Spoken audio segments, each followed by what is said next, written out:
The 1970s represented significant headwinds for the American automotive industry as ongoing fuel crises and new government standards for safety and fuel efficiency challenged some of the features that had been the stalwarts of American automotive manufacturing, offering opportunities for small, fuel-efficient imports to steal a large share of the market. In 1979, General Motors announced an ambitious attempt to take these imports head-on with what would be the first all-American built front-wheel drive platform for the mass market. And this attempt to right the ship of American automotive manufacturing nearly sank it. Some people might prefer that we forget what some see to be the most dismal examples of the most dismal era in American automotive manufacturing. But if as a cautionary tale, or as a way to correct the record, or merely a way to nostalgically look at the cars that were on the road when I was learning to drive, the utter mess that was the General Motors front-wheel drive X-body, embodied in models like the Buick Skylark and the Chevy Citation, deserve to be remembered. Automakers use car platforms to maximize return on development and engineering costs. An automotive platform will use a similar set of design, engineering, and production efforts as well as major components across what outwardly appears to be distinct car models. Motor Trend magazine explained in 2021 that American automakers classically defined platform as a set of critical shared dimensions between the front axle centerline, the cowl, and the driver's hip point. Architecture connoted the hardware placed within those dimensions: chassis, floor plan, powertrain, etc. While the brands and models that share a platform might be familiar, the platforms themselves often have fairly cryptic names, often letters in the alphabet. Some platform types can last for decades and thus make for surprising connections. For example, the 1925 Buick Model 50 and the 1996 Buick Roadmaster Estate Wagon are both built on the GMB rear-wheel drive platform. Starting with the 1962 model year, General Motors introduced the X platform, or X-body, a rear-wheel drive platform used for compact cars. The platform, which was just a designation, the frame didn't look like an X or anything, was used on popular models such as the Chevy Nova, the Buick Skylark, the Pontiac Phoenix, the Oldsmobile Omega, and in Canada as the Acadia. The X bodies were intended to be more conventional than the Chevy Corvair, which used the Y platform. X-body cars sold well and were well regarded as sensible, reliable, and affordable cars. Millions were sold.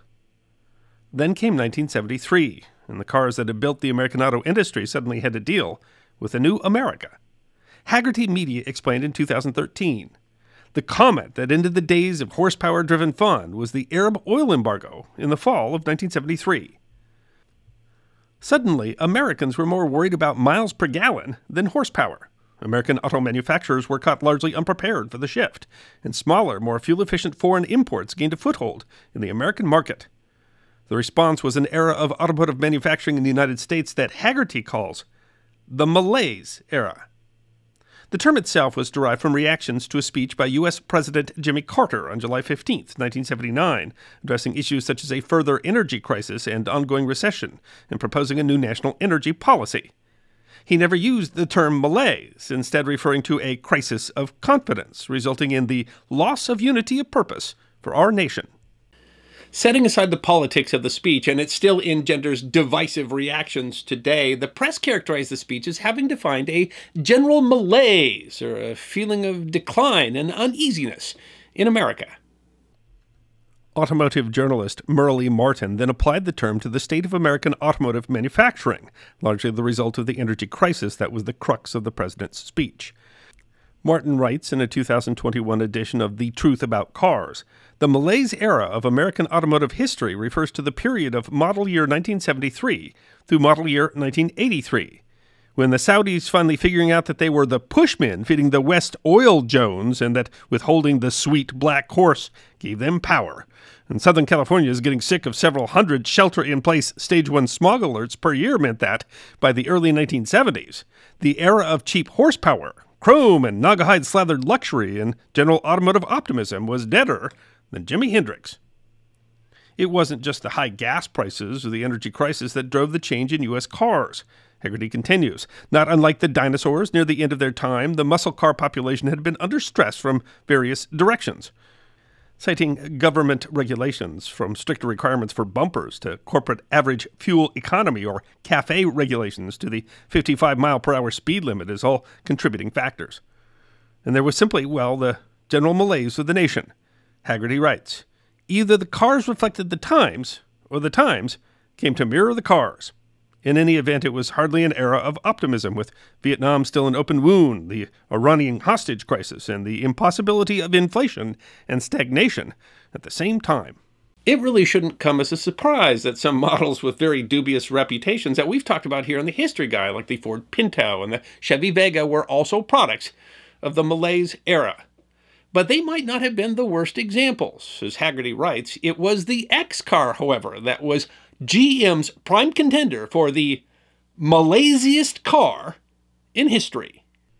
No, not the same rear-wheel drive X body that had propelled the Chevy Nova of the 60s and 70s, but yet another X platform, the X body front-wheel drive. Haggerty explains, the X cars were GM's bid to build a modern front-wheel drive compact. The website of Advanced Auto Parts explains that this all came along at a time when GM in particular was still offering the Stone Age 60s technology of the X platform family of cars: Nova, Omega, Ventura, Apollo, and note how those first letters spelled out Nova. The company's full-size offerings were just as outdated, being 70s designs that were downsized with truncated bodies and shortened wheelbases, but not much else that was updated. Compacts like the Vega and Monza Sunfire were inefficient and had a reputation for poor build quality. It was time to move on from the body-on-frame, rear-wheel drive cars, so the second-generation X platform was created, this time in front-wheel drive. Advanced Auto Parts notes that these would not be the first front-wheel drive cars manufactured by General Motors. General Motors had been building front-wheel drive cars for a long time in the iterations of the Cadillac Eldorado and Olds Toronado. Neither of those sleds were fuel-efficient or compact, though. Motor Biscuit noted in 2020, both were done for what seemed more like a novelty than for anything gained, and these were massive cars. Advanced Auto Parts continues, and so in the mid-70s, the company started an all-new design. Motor Biscuit writes, GM began losing vast market share as it entered into the 1970s, so it developed a more universal front-wheel drive package as a response. Although Motor Biscuit seems to question whether the shift was necessary from a manufacturing perspective, writing that when GM converted over to front-wheel drive for the majority of its cars in the 1970s to 90s, it was because of perception. GM and all U.S. car manufacturers, as well as a lot of European manufacturers as well, had developed rear-wheel drive to high levels. But GM felt that there was a perception that its products were old school because of rear-wheel drive. All of the Japanese cars everyone was abandoning GM for had it, so GM presumed that it needed it too. Advanced Auto Parts note that it was a particularly difficult design task. It was a huge undertaking, as the new design would be the first ever GM product with all-season radial tires, an onboard computer, a transverse engine with front-wheel drive, and rack and pinion steering. The development tasks were actually spread across different divisions, with Buick handling powertrain design, Pontiac in charge of rear suspension, Chevrolet tackling front suspension, and Oldsmobile charged with fuel and exhaust. Predictably, this led to turf wars between divisions that required the GM Project Center to step in and arbitrate. Think for a moment about the sort of problems that would come up when things are delegated this way, generally. Then think about it for an entire vehicle that has to be designed from the ground up. The design was part of a massive shift for General Motors. TruthAboutCars.com explained in 2011. Make no mistake, this mammoth undertaking that would result in the 1977 Caprice and the rest of the full-size lineup, the 1978 Malibu and the other mid-size cars, and the 1980 Citation and Friends, was no less than the biggest single corporate industrial reinvestment ever up to that time. And GM did not skimp on marketing the change. Popular Mechanics wrote in 2008, it's hard to imagine the hoopla that surrounded the introduction of the all-new 1980 Buick Skylark, Chevrolet Citation, Oldsmobile Omega, and Pontiac Phoenix in April of 1979. These four awkwardly proportioned X-body front drivers directly replaced GM's rear-drive compacts and promised a revolution in how the corporation designed and built cars. Initially, the result gained industry praise, as Advanced Auto Parts explains. The X family of cars made their debut in 1980 with a huge splash and a marketing push, and initially they were well received. They offered roomy interiors with no interior driveshaft hump and crisp, angular styling that was immediately compared to European cars. It was truly a big departure from what GM had previously fielded and an enormous step forward from the old Nova-style platform. The Chevy Citation in particular was seen as being so innovative that Motor Trend named it the Car of the Year for 1980. HotCars.com notes that the car was raved about all over the media. It seemed to be the greatest thing since sliced bread, at least in the world of automobiles. And the public responded. HotCars.com continues, the Citation sold in droves. In fact, it easily outsold the Chevy Vega in the beginning. More than 800,000 units were sold in its debut year alone. And by the second year, more than 1.2 million units of the Citation had found homes. But there were problems. The process had been rushed. As HotCars.com notes, the head honchos at GM decided to let the cars go to the assembly line straight from the drawing board, in a bid to curb the newfound enthusiasm Americans had for Japanese front-wheel drive wonders. Instead, they should have taken the time to iron out the wrinkles. Motor Biscuit was a tad more blunt. Because it was getting its ass kicked by Toyota, Nissan, and the rest of the Japanese onslaught, testing was abbreviated, which also contributed to the X car being junk. Popular Mechanics writes that the problem wasn't so much the basic engineering of the X-body cars as it was that no one apparently spent any time doing the detailed engineering that determines a car's success. The Truth About Cars.com notes the two-barrel carb on the V6 was the most complicated and expensive fuel mixing device Rube Goldberg was ever commissioned to design. In fact, the design process was at times downright comic. Advanced Auto Parts writes, for example, one common complaint was the mushiness of the motor mounts, which were designed to counter the vibration, noise, and roughness from the engine bay. This resulted in another problem, though. On rough or uneven roads, the entire drivetrain would wallow and bounce, putting a lot of stress on components like the CV joints and transmission. During testing, an overweight GM chassis engineer would drive, and passengers would observe how his belly jiggled. When it barely jiggled at all, that was considered good enough. In addition, General Motors was facing labor issues and low employee morale. Advanced Auto Parts notes that one internal audit concluded that GM's Willow Run X-Car plant in Ypsilanti was building the poorest quality cars of any GM factory. During the week ending March 6th, the report said, GM rated the plant's bodywork at 38 on a scale of 0 to 145. These issues had largely been hidden when the cars first went on sale. Motor Biscuit writes, part of what helped sell it was the press. It got advanced examples to test and write about. And what they received were hand-built cars with the fit and finish far above what consumers would receive once it went into production. Advanced Auto Parts writes that magazine staffers were shocked later when they drove bone-stock factory versions of those same cars. But it didn't take long for the problems to emerge with the public. HotCars.com writes, frankly, the Citation and other X-body GM cars had problems right from the very beginning. Rust was a major issue, not just on the Chevrolet Citation, but on all the X-body GM cars. Purchasing a brand new car only to have it begin rusting almost immediately once it was out of the showroom became a massive issue. And then came the problem with the interiors. It seems GM used a particularly weak adhesive to fit stuff into the cabins, and things tended to get loose and fall off without any warning whatsoever. And these cars had so many problems, including poor handling, short-lived air conditioning, radios that quit after the first month of ownership, window motors that broke frequently, odd-sized tires, poor brakes, emissions equipment that actually made the car pollute more than an earlier model, and other follies. Popular Mechanics note that customers complained of disintegrating transmissions, suspension systems that seemed to wobble on their own mounts, and brakes that would make the whole car shudder every time they were applied. And HotCars.com writes that the carburetors were defective from their inception. This was the first series of cars that guaranteed that the hood cylinders would require replacement in under 30,000 miles.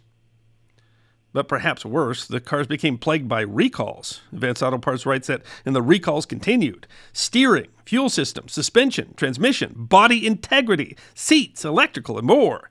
Drivers encountered more problems like suspension parts that would suddenly become detached or steering gear that would loosen up and become disconnected. But Motor Biscuit writes, none of these issues matched the problems with the X-Car brakes. The rear tires would lock up under normal braking. This caused an avalanche of accidents and complaints.